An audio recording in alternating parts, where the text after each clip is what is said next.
Hello friends, ఈ రోజు మనం మీల్ మేకర్ మసాలా కర్రీ చాలా టేస్టీగా ఎలా తయారు చేసుకోవాలో చూద్దాము. ముందుగా బౌల్ తీసుకొని అందులో 1 కప్పు మీల్ మేకర్ వేసుకోవాలి.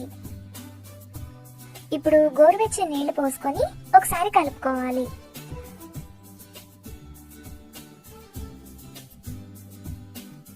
ఇలా కలుపుకున్న తర్వాత మీల్ మేకర్ ను 10 నిమిషాల పాటు పక్కన పెట్టుకోవాలి. 10 నిమిషాల తర్వాత మీల్ మేకర్ ఈ విధంగా నానిపోతుంది. ఇప్పుడు అందులోని వాటర్ ని పిండేసి ఒక బౌల్లోకి తీసుకోవాలి.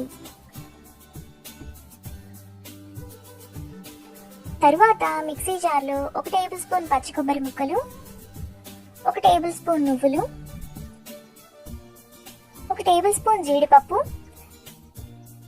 కొద్దిగా నీళ్లు పోసుకొని మెత్తటి పేస్ట్ లా మిక్సీ వేసుకోవాలి. ఇలా వేసుకున్న తర్వాత ఈ పేస్ట్ ను పక్కన పెట్టుకోవాలి.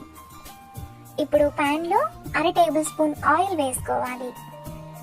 ఆయిల్ వేడయ్యాక మీల్ మేకర్ వేసుకొని 2 నిమిషాల పాటు మీడియం ఫ్లేమ్ లో ఫ్రై చేసుకోవాలి.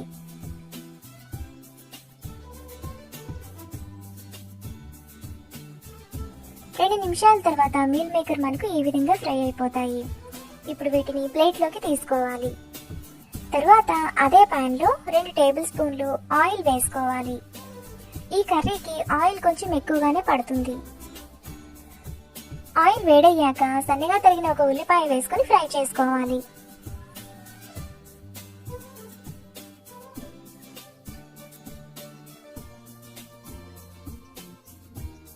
ఉల్లిపాయలు వేగిన తర్వాత అందులో కట్ చేసిన 2 టమాటాలు,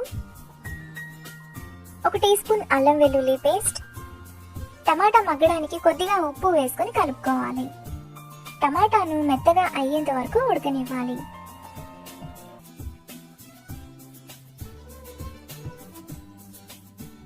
టమాటా ఇలా మెత్తగా అయిన తర్వాత అందులో మిక్సీ వేసుకున్న పేస్ట్,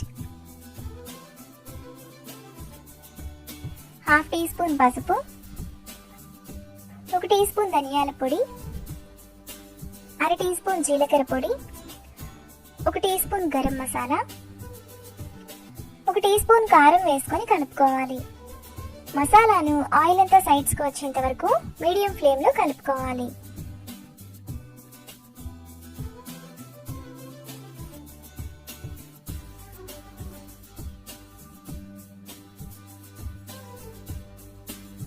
ఆయిల్ ఇలా సైడ్స్ కు వచ్చినప్పుడు ఫ్రై చేసుకున్న మీల్ మేకర్,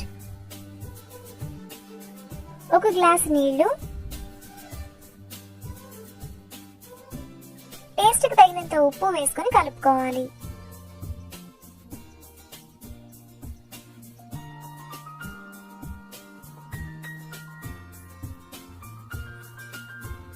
ఇలా కలుపుకున్నాక మూత పెట్టి మీడియం ఫ్లేమ్ లో 10 నిమిషాల పాటు ఉడకనివ్వాలి.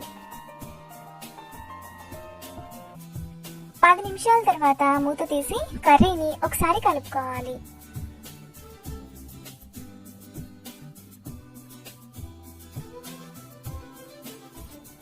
ఇలా కలుపుకున్న తర్వాత అందులో 2 పచ్చిమిరపకాయలు, కొద్దిగా కొత్తిమీర తరుగు,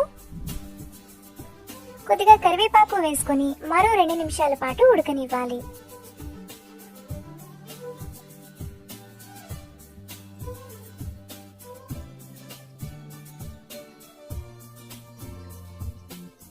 రెండు నిమిషాల తర్వాత మీల్ మేకర్ కర్రీ మనకి ఈ విధంగా రెడీ అయిపోతుంది.